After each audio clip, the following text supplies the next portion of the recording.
Hello everyone, welcome back to Project Garage. We're going to be installing the carbon fiber engine cover. That is from Project VR4 out in New Zealand, I believe. And then we have a high flow washable intake filter. So we're going to be swapping the old one out. I know it's a paper one, so we'll be getting this guy in, and then we're going to be talking about the hood. A lot has happened with the hood. If you've seen any of the videos before or seen pictures, footage, I mean, I'll be throwing all B-roll in here. The hood was destroyed by sun fading, by cracking of the surface. Just everything was kind of destroyed and in really bad, poor shape. A couple of parts were damaged, broken completely, and a lot has happened, but I'll talk about that in a little bit. Let's get there.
All right, we have completed putting in the air filter. That thing was kind of more of a pain than I was expecting. There ended up being 3 bolts holding the whole air intake in, which was kind of a pain. I mean, it was a pain. Just to get access to them, it was just not in an easy spot. Maybe there's a different way to do it that I don't know of, but it was the way that I figured it out, and it worked. Was able to swap it out. I ended up going with a 33-3024. It was a perfect fit, K&N, so you can probably go on eBay, find them. I haven't been able to find them really anywhere else besides eBay or some of the international websites, so like Yahoo Japan and stuff, but it's the 33-3024. There's another one out there, but that's a discontinued version. That's what I was originally looking for, and it took me forever to find this guy. But it does fit. Actually, it fits perfectly. And then going over to that carbon fiber engine cover, it fit pretty good. The fitment was just like at like 99% there. There's that 1% where it's just like it didn't fit right, and you'll see on the video that it was that top right screw that just would not fit in. So I had to kind of push the carbon fiber panel to the right, get that one in first, and then put the one in on the left, and it was just kind of a pain, but we got there, and for the most part, 10 out of 10 would recommend. If you don't have an engine cover, grab one. It's a nice piece of flair. It looks pretty cool. It's fun. But let's talk about the purple elephant in the room. I got my hood redone. It was pretty destroyed. It was a VIS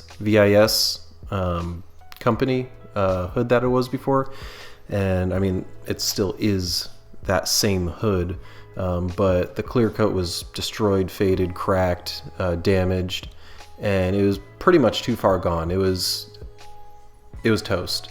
So I had 2 options. I could get it remade, or I could go out and buy a brand new one. Brand new one was about $1,000. This, it only costed $1,400.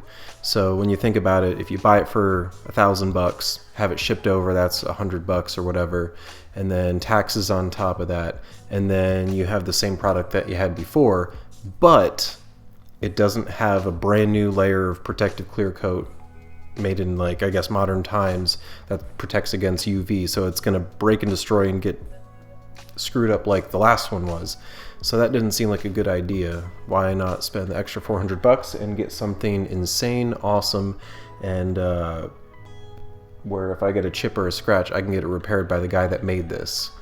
So because the old one was pretty much destroyed, it had to get stripped down completely, and then have the areas that were destroyed, which there was a massive crack up here and one further up, and like the carbon fiber was just completely destroyed.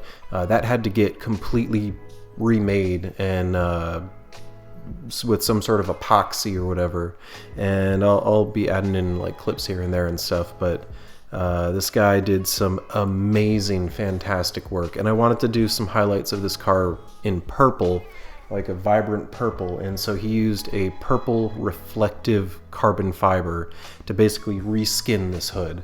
And he did an amazing job, sanded it down. In 30 days, I still need to bring it back. He's going to be cutting it and polishing again after it's fully cured. But right now, like, it's good for me to drive around in and really enjoy it. But it's awesome. Yeah, purple reflective carbon fiber with a little bit of glitter in there. So there's metal flake there's small pieces of flake, and there's larger grains of flake. The larger ones, I think, are the purple, blues, and pinks that you'll see, and then the white, green, yellow, all that's I believe the starlight glitter or something like that. So it's like the smaller granules, but they reflect different kinds of light. So when I go out in the sun, this thing is insane. I'll see if I can get some clips later of just getting the different kinds of reflections on here, but it is awesome. I guess some questions that you might have is it going to be distracting while driving for me? No. For me, I don't even see the hood. I mean, I can kind of pop my head up and like look down at the hood when I'm sitting in my seat, but I can't really see it. I haven't noticed it. I drove it around a couple of times, and during full sun, and this is in Texas, and yeah, did not cause any issues for me. For other people, was it eye-catching? Yeah, but it's about as eye-catching as driving without a hood on, just being in a cool Japanese car in Texas. People will notice you that way more than, well, I guess probably as much as a purple glittery hood. I love it. I think it's awesome. The main plan for this car in the future down the road is to have all the accent colors bright purple. So the main base of the car is white, and then the secondary color is black, and the third tertiary color, not sure. The third color is going to be purple, so that's going to be accent colors. I'd like to do some powder coating under the hood and get some parts bright purple. I think it's going to be really cool. It's going to add a lot to the car. But yeah, we have a fully redone hood, brand new hardware for the vents, brand new hardware, brand new latches that actually work. Oh my gosh, the original one was just so destroyed, probably salt, to be fair, coming on the boat, but like, man, this thing is awesome. But that's it, project complete, we're done. Have a good one, learn something new, and I'll see you in the next video. See ya.